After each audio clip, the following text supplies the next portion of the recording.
大家好，今天给大家讲一个小男孩从小被一只猩猩收养，在森林与狮子猎豹一起长大，成为森林之王的故事。在神秘的非洲大陆，约翰一家三口由于遇上海盗，被困在森林中。妻子没多久便离约翰和孩子而去。约翰知道在这危险的丛林自己也活不了多久，可惜这苦命的孩子怎么办呢？约翰没有被毒蛇咬死，而是遇上了凶悍的黑猩猩。他奋起反抗，可还是丧命在黑猩猩的手上。在树上，一只母猩猩看到了襁褓中的婴儿，它和黑猩猩首领不一样，看着孩子可怜，想将他收养起来，这遭到了猩猩群族的强烈反对。自这之后，小男孩每天被猩猩妈妈背在背上，被当作小猩猩一样，时时刻刻被保护着。然而随着小男孩渐渐长大，黑猩猩首领开始不能容忍，首领时不时就会袭击小男孩，以证明自己的权威。小男孩每次都只能蜷缩着，等到危险过去，首领走后，母猩猩才敢靠近安抚他。可能母爱就是这样跨越种族吧。面对首领随时随地的威胁，小男孩必须学会如何使自己变得强壮。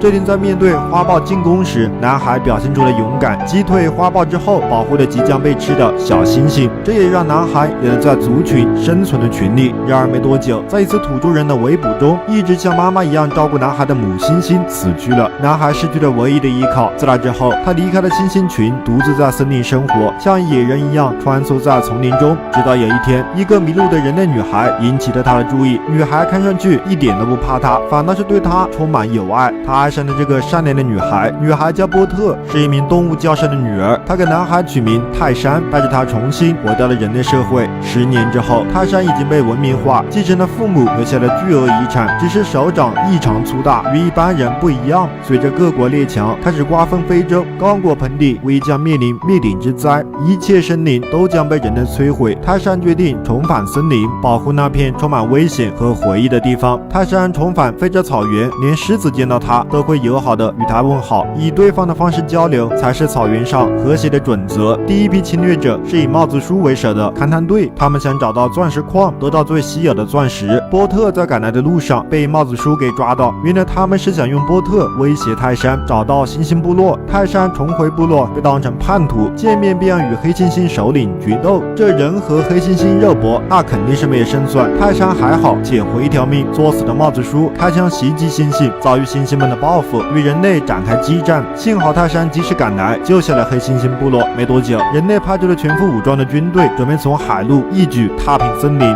泰山眼看着危机降临，猩猩部落是不可能抵挡人类的炮火进攻。泰山决定召集更多的动物一起保护家园。温顺而庞大的大象是泰山从小的好友，为了找到更多的土著人，泰山一个人单挑部落酋长，只要打败这贪心的酋长，就能带领他们阻止人类。打到最后，黑猩猩首领也出来帮助泰山。这边人类军队已经大军压境，他们架起炮台准备炮轰森林，不就是比人多吗？在黑猩猩还有狮子们的帮助下，一股非洲草原最原始最强悍的力量涌向了侵略者们。在这种碾压式的捍卫中，恐怕人类再多也不是对手。野牛群疯狂地冲向军队的营地，军队还没反应过来就落荒而逃。此战之后，人类不敢再轻易踏入非洲，而泰山则永远留在了非洲，和波特过着原始而充满爱的大自然生活。一个跨越肤色和种族的传奇故事。作为一部经典改编的电影，叙事和剪辑确实有点混乱，不过冲着大肌肉和动物的战斗场面还是挺值得一看的。每天一部小电影，欢迎大家关注诉说电影。本次作品来源奇幻电影《泰山归来》，险战丛林。